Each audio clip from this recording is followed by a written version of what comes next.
अस्सलामुअलैकुम वरहमतुल्लाह। आदाब मोहतरम नाजरीन, मैं हूँ मुस्लिहुद्दीन नज़ीरी और आप देख रहे हैं पंचायत समाचार, जहां सवाल होता है बिना डर के और जवाब लिए जाते हैं बिना लाग लपेट के। आज हम मौजूद हैं किशनगंज ज़िला के अंदर, और ये किशनगंज वो ज़िला है जहां सियासत का वो मैदान बना हुआ है जहां लोग रंग बदलते हैं या पार्टियां बदलते हैं। कभी कभी इतनी तेज़ बदलाव आता है कि मानो यहाँ का मौसम भी उसके आगे फेल हो जाता है। आज हम मौजूद हैं और हमारे साथ जो मौजूद है जिसके जो शख्सियत हैं वो किसी तारुफ़ के मोहताज नहीं है, किसी परिचय के मोहताज नहीं है। डॉक्टर तारा श्वेता आर्या इससे पहले कई मजलिस इत्तेहादुल मुस्लिमीन के ज़िला अध्यक्ष भी रही हैं, महिला प्रकोष्ठ। इसी तरीके से और जिन जिन पार्टियों में गई हैं मकाम और मर्तबा बहुत बुलंद मिला है, लेकिन उसके बावजूद पार्टियां बदलना और बार बार पार्टियां बदलकर आजकल सुर्खियों में हैं। आज हम मिलेंगे और पार्टी बदलने के पीछे क्या रीज़न है, क्या कारण है, और आने वाले इलेक्शन को लेकर क्या तैयारियां चल रही हैं, यहाँ के लोगों के साथ किस तरह का मेल मिलाप चल रहा है, तमाम चीज़ों के बारे में हम सीधे बातचीत करेंगे। सबसे पहले हम आपका स्वागत करते हैं, इस्तकबाल करते हैं पंचायत समाचार। बहुत बहुत शुक्रिया। पंचायत समाचार के जितने भी दर्शक हैं जो मुझे देख रहे हैं, उनका मैं बहुत बहुत सलाम करती हूँ, उनको आदाब करती हूँ, उनको नमस्कार करती हूँ, उनका अभिनंदन करती हूँ। मैम, सबसे पहले तो आप ये बताइए कि आप अभी जो सुर्खियों में हैं, अभी जनस्वराज पार्टी में आप ज्वाइन हैं और आने वाले विधानसभा भी उम्मीद है कि उसी पार्टी के बैनर तले आप लड़ने जा रहे हैं। तो ये पार्टियों का बार बार पार्टी बदलना, इसके पीछे क्या रीज़न है? देखिए, औरतों को हर जगह मौका नहीं मिलता, ये बहुत कॉमन सी चीज़ है, ये आप लोग भी जानते हैं, पत्रकार हैं। औरतों को, महिलाओं को मौका बहुत कम दिया जाता है, उनको बहुत कम आंका जाता है, पता नहीं क्यों आज भी। लेकिन आप देख लेंगे हम 48% महिलाएं जो हैं वो पॉपुलेशन है पूरे इंडिया की, लेकिन आप कितने MPs और MLA औरतों को देखते हैं? बहुत ही कम। इसीलिए मुझे लगता है कि महिलाओं को भी पॉलिटिक्स में आना चाहिए, उतरना चाहिए। जहाँ तक पार्टी बदलने की बात है, कुछ न कुछ तो कमी या दिक्कतें इस औरत ने झेली होंगी, तभी इस पार्टी बदली होगी। और जहाँ तक अभी पार्टी बदलने की बात है, तो सुर्खियों में रहने का जहाँ तक बात है तो मैं हमेशा ही सुर्खियों में रहती हूँ। और दूसरी बात है पार्टी बदलने की, तो आशा पार्टी में मैं जब थी तो आशा पार्टी का विलय ही हो गया जनसुराज में। तो एक तरह से मैंने इस बार पार्टी नहीं बदली, मतलब मेरी पार्टी ही विलय हो गई जनसुराज में, तो मैं ऑटोमेटिकली जनसुराजी हो गई। उसके पहले भी मैं जनसुराज में ही थी, लेकिन क्योंकि मेरे पॉलिटिकल गुरु RCP सिंह ने ये पार्टी आशा बनाई थी, तो मैं आशा पार्टी में चली गई थी। पार्टी मैंने बदली थी उस वक्त, लेकिन आशा पार्टी बाद में जनसुराज में विलय कर गई। ऊपर वाले अल्लाह खुदा भगवान की भी यही इच्छा थी कि मैं जनसुराज में आऊँ, तो मैं जनसुराजी हो गई। इससे पहले आप मजलिस इत्तेहादुल मुस्लिमीन में बहुत दिन तक रहीं और आप ज़िला महिला अध्यक्ष भी रहीं। उसके बाद आप जदयू में शामिल हुए और वहाँ आप general spoke person, women spoke person, secretary रही, जनरल स्टेट सेक्रेटरी रही मैं। तो उसके इतना अच्छा ओहदा और इतना अच्छा पोस्ट जो कि अभी मौजूदा हुकूमत उनकी है, उसको छोड़कर आप फिर दूसरी पार्टी का इख्तियार करने क्या मतलब?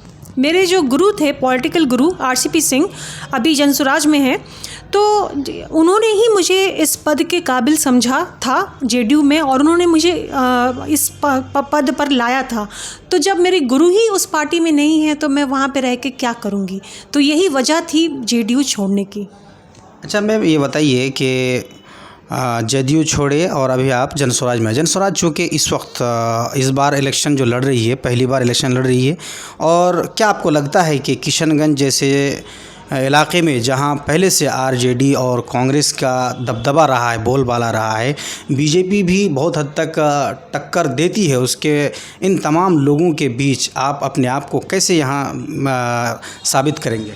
पहले तो यहाँ पर बाकी लोग अपने आप को देखें कि वो इस बार अपने आप को कैसे साबित करेंगे, क्योंकि इस बार फील्ड में डॉक्टर तारा श्वेता आर्या उतरी है, और वो भी जनसुराज के साथ। क्योंकि जनसुराज पहले लोगों के पास विकल्प नहीं था, RJD वही, कांग्रेस घिसी-पिटी वही, BJP, तो उनके पास विकल्प नहीं था। इस बार विकल्प है। इस बार अपने बच्चों के लिए आपको वोट करना है, अपने बुज़ुर्गों के लिए वोट करना है, अपने आप के लिए वोट करना है। आपके बच्चे जो छोटे छोटे हैं, जो शिक्षा प्राप्त नहीं कर पाते, उनके लिए आपको लड़ना है। आपके वो बच्चे जो पलायन करके दूसरी जगह पे नौकरियां कर रहे हैं, उनके लिए आपको वोट करना है, जन स्वराज के लिए आपको वोट करना है, आपको अपने लिए वोट करना है, किशनगंज के विकास के लिए आपको वोट करना है। इसीलिए ये टक्कर तो मैं इस बार ज़बरदस्त होगी और आपको भी देखने को मिलेगा कि जन स्वराजी क्या होते हैं। तो इस बार आपको क्या लगता है कि किशनगंज में आपका जो टक्कर है, यानी जन स्वराज डायरेक्टली किससे उसका मुठभेड़ हो रहा है? देखिए, सबसे पहली बात तो मैं अपने आप को अभी कैंडिडेट नहीं बोल सकती, क्योंकि ये डिसाइड जो होगा वो जो पार्टी के सूत्रधार हैं प्रशांत किशोर जी, वो करेंगे कि पार्टी किसे देती है टिकट। लेकिन टिकट अगर मुझे देती है या किसी और को भी देती है तो मैं उतने ही मन से काम करूंगी अपने किशनगंज के विकास के लिए। और टक्कर जहां तक देने की बात है तो जन स्वराज तो ऐसा टक्कर दी हुई है, पूरे बिहार की जो स्थिति है पॉलिटिकल वो गरमाई हुई है और लोगों के नेताओं की नींद उड़ गई है, क्योंकि जनता को जन स्वराज ने आगाह कर दिया है कि उनके अधिकार क्या होते हैं, उनके साथ क्या छलावा चल रहा था आज तक, उनके साथ क्या गलतियां करी जा रही थी। ये सब चीज़ें जो जन स्वराज ने वो खोल करके पूरा कच्चा चिट्ठा रख दिया है, तो सब कुछ समझ में आ गया जनता को। जनता के डर से नेता जो है अब छुपते छिपाते फिर रहे हैं और यही डर जन स्वराज का है। आप इस बार देखेंगे कि सत्ता पलटी होगी। जन स्वराज का एक नारा है, अभी तो हुकूमत उनकी आई नहीं, लेकिन अभी जो मौजूदा हुकूमत है नीतीश सरकार, उसकी तरफ से शराबबंदी का जो मुहिम चलाया गया है, कहीं ना कहीं ये यहाँ के लोगों के लिए फ़ायदे की बात है और फ़ायदे के लिए ही किया गया है, क्योंकि इससे जो है जो नौजवान हैं जो नशे में धुत रहते हैं उनका करियर भी ख़त्म होता है। अब आपकी पार्टी जो है ऐलान कर रही है कि हमारी पार्टी अगर सत्ता में आई तो 1 घंटे के अंदर शराबबंदी हटा देंगे। आप इस बात पर आ रहे हैं कि शराबबंदी को डरेगा, जो जहरीली शराब पी के मर रहे हैं, जो होम डिलीवरी हो रही है, जो 300 में शराब मिलती थी वो 600 में मिल रही है ब्लैक में, जो गरीब गुरबा हैं वो भी खरीद रहे हैं, अमीर भी खरीद रहे हैं। और कितने अभी देखिए किशनगंज के एसपी ने इतने सारे शराब के जो तस्कर हैं उनको पकड़ा है, कितने किलो शराब के साथ। तो ये जो हो रहा है हाइड एंड सीक का खेल कि छुपते छुपाते होम डिलीवरी तक हम करा रहे हैं, ऐसी शराब से क्या फ़ायदा? जहरीली शराब से इतनी मौतें हो गई, उससे क्या आपको फ़ायदा? राजस्व की दिक्कत हो रही है, 25,000 करोड़ का राजस्व का कमी हो रही है बिहार में, जो कि घराब से होती थी। तो मुझे ये बताइए कि फ़ायदे आप इसके गिनिएगा कि आप इसकी देखिएगा कि इसकी दिक्कतें कितनी सारी आ रही हैं और क्या घाटा का सामना करना पड़ रहा है। शराब पीने से जितनी मौत नहीं होती थी जो बंद करा दिया गया, उससे ज़्यादा मौतें हुई हैं अभी जो जहरीली शराब से पीने पर हुई हैं। मुजफ्फरपुर में जो कांड हुआ वो सब जानते हैं लोग। मैम, आपका सफ़र एक सेहत के शोबे से है और उसके बाद आपने बहुत नाम कमाया सेहत के शोबे में। बहुत सारे मरीज़ों को जो नाउम्मीद हो गए थे बच्चों को लेकर के, आप ऐसे मरीज़ों का भी इलाज किए। उसके अलावा आपको मुख्तलिफ़ अवार्ड से भी नवाजा गया। लेकिन इन तमाम शोहरत और परिचय के अलावा सियासत में आने की क्या ज़रूरत थी? सियासत में भी मुझे मेरी मरीज़ ही लेकर के आई है। मेरी एक मरीज़ ने मुझे कहा था कि अगर मुझे बच्चा नहीं हुआ तो मेरे पति दूसरा शादी कर लेंगे, मुझे तलाक दे देंगे। तो मुझे कुछ मरीज़ें ऐसी आईं जिन्होंने मुझे ये बोला था। मुझे लगा कि नहीं, मुझे औरतों की आवाज़ बनना पड़ेगा। मुझे एक ऐसा प्लेटफॉर्म चाहिए जहाँ पे जा कर के मैं लोग अपने जो ये शोषित महिलाएं हैं उनको किसी अच्छी चीज़ में नहीं बुलाया जाता। जो बांझ हैं बोलते उनको बांझ कह के पुकारते हैं, उनको निसंतानहीनता से गुजर रही हैं, तो उनको ये बताना ज़रूरी है कि मर्द भी बांझ होते हैं, सिर्फ औरत नहीं होती। ये मैं पूरी दुनिया को बताना चाहती हूँ कि सिर्फ औरतों को टॉर्चर ना करें। उनको इस टॉर्चर से रोकने के लिए कहीं मेरी एक पेशेंट ने तो ये भी कह दिया था कि मैं आत्महत्या कर लूँगी। उसको समझा बुझा करके मैंने उसको, फिर आज बच्चा भी है उसके पास। तो ये निसंतानहीनता को लेकर के जो एक शोषण होता है किशनगंज में और जो औरतों के साथ बुरा व्यवहार होता है, इसको लेकर के मैं पॉलिटिक्स में उतरी थी। पर जब मैं पॉलिटिक्स में उतरी तो मैंने देखा कि यहाँ पे सिर्फ एक दिक्कतें नहीं हैं, यहाँ पे तो 1000 दिक्कतें हैं जो किशनगंज जिससे जूझ रहा है। और मुझे लगता है कि मुझे इसमें उतर करके किशनगंज को जो हमारा काफ़ी पिछड़ा है उसको ठीक करने का समय आ गया है। उसको ठीक करना होगा, उसके सारे जो दिक्कतें हैं उसका सॉल्यूशन करना पड़ेगा और सॉल्यूशन करने के लिए मुझे एक प्लेटफॉर्म चाहिए। उस प्लेटफॉर्म के लिए मैं पॉलिटिक्स में जुड़ी। किशनगंज में वैसे बहुत सारी चीज़ों की परेशानियाँ दिक्कतें हैं, लेकिन आपकी नज़र में सबसे ज़्यादा जिन चीज़ों को लेकर यहाँ के लोग परेशान हैं वो क्या है? ये तो आप जानते ही हैं कि हम एक बाढ़ ग्रसित जगह पे रहते हैं। हम हर साल डरे रहते हैं कि बारिश आएगी, फसल भी बर्बाद होगी, गांव के गांव कट जाएंगे। लोगों का तो पता नहीं, गांव का गांव कट जाता है। मैं खुद गई हूँ, खुद मैंने जाके राशन बांटा है और भीगते भीगते मैंने लोगों को खाना भी दिया है, और लोग ऐसे प्लास्टिक ऐसे बांध करके बैठे हुए हैं, कोई उन्हें देखने आने वाला नहीं, कोई नेता पूछने वाला नहीं। तो ये मुझे लगता है कि बाढ़ एक जो महानंदा बेसिन का जो एक मुद्दा है, ये एक बहुत बड़ा मुद्दा है। दूसरा मुद्दा एएमयू का, शिक्षा का मंदिर बना पड़ा है, लेकिन उसको फंड देने के लिए अभी तक कोई करा नहीं पाया।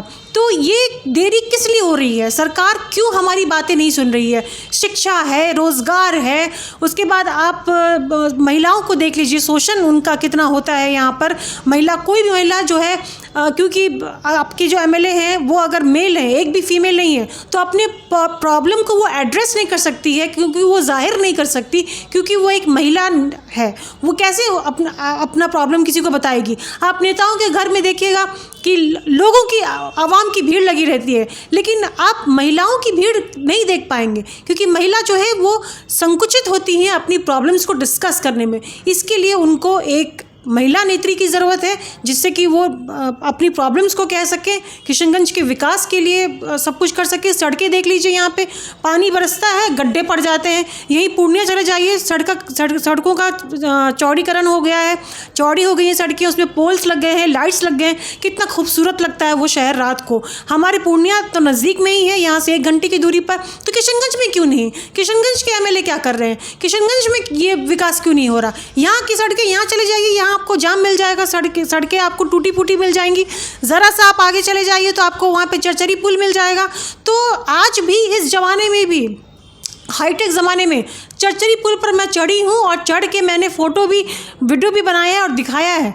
तो ये कौन से ज़माने में हम जी रहे हैं? हमें इस ज़माने से निकलना पड़ेगा और किशनगंज को आगे बढ़ाना पड़ेगा। तो आने वाले इलेक्शन को जो आपकी पार्टी जन स्वराज जो फाइट कर रही है, उनके जो मुख्य का ये है, ट्रेजेडी है जो लोगों के सामने रख रही है, ये कौन कौन से मुद्दे होंगे? तो मेन मुद्दा क्या, किशनगंज को सबसे ज़्यादा किस चीज़ की ज़रूरत पड़ेगी? स्वास्थ्य, शिक्षा या कोई और चीज़? देखिए, स्वास्थ्य और शिक्षा ये दोनों ही बहुत इम्पॉर्टेंट है, क्योंकि आप स्वस्थ रहेंगे तभी आप कुछ कर पाएंगे जीवन में। आप स्वस्थ ही नहीं रहेंगे तो आप कुछ क्या कर पाएंगे? तो सबसे पहले तो मैं स्वास्थ्य को बोलूँगी कि यहाँ पर हॉस्पिटल्स बनने चाहिए, और भी ज़्यादा यूनिवर्सिटीज़ बनने चाहिए। यहाँ पर हॉस्पिटल्स बनेंगे और स्वास्थ्य के लिए पीएचसी वगैरह अच्छे से बनेगा, डॉक्टर्स वहाँ बैठेंगे, और स्वास्थ्य के हिसाब से अगर यहाँ पर और भी हॉस्पिटल्स बनेंगे गांव-गांव में, तो लोगों को फ़ायदा होगा, क्योंकि आप स्वस्थ रहेंगे तभी जीवन में कुछ कर पाएंगे।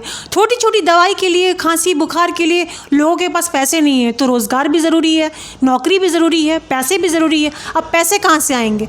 रोज़गार आपके पास होगा तब तो पैसे आएंगे। रोज़गार के लिए आप देख लीजिए तो सारे जो मर्द हैं वो बाहर चले जाते हैं, केरला चले जाते हैं, लुधियाना चले जाते हैं, पंजाब चले जाते हैं, तो पलायन, यहाँ पे पलायन का प्रॉब्लम आ गया। अब पलायन को रोकिए। तो सब एक दूसरे से जुड़े हुए हैं। ये कहना कि एक ही मुद्दा ज़रूरी है, नहीं। स्वास्थ्य, शिक्षा, पलायन, ये सब अपने आप में एक दूसरे से कोरिलेट कर रहे हैं। तो इन सब को पे ध्यान देने की आपको ज़रूरत है, इन सब को ठीक करने की ज़रूरत है। आप एक को ठीक करने चलेंगे तो आपका काम नहीं होगा, आपको इन सारी चीज़ों को ठीक करना पड़ेगा। ये तभी किशनगंज का मसला या सीमांचल का मसला हल होगा।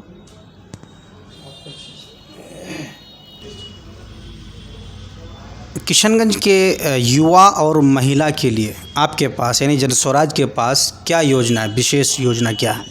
रोज़गार।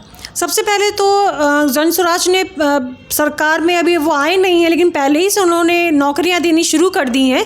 उन्होंने सारी जो युवा हैं, लड़कियां हों या लड़के हों जो कि मोबाइल चलाना जानते हों, उनको उन्होंने सीधा बोला है कांटेक्ट करने, एक नंबर दिया हुआ है, उस पर कांटेक्ट करके अगर वो मोबाइल चलाना जानते हो तो उनको कुछ रकम के साथ नौकरी पे रख लिया जाएगा, और ऐसा हो भी रहा है।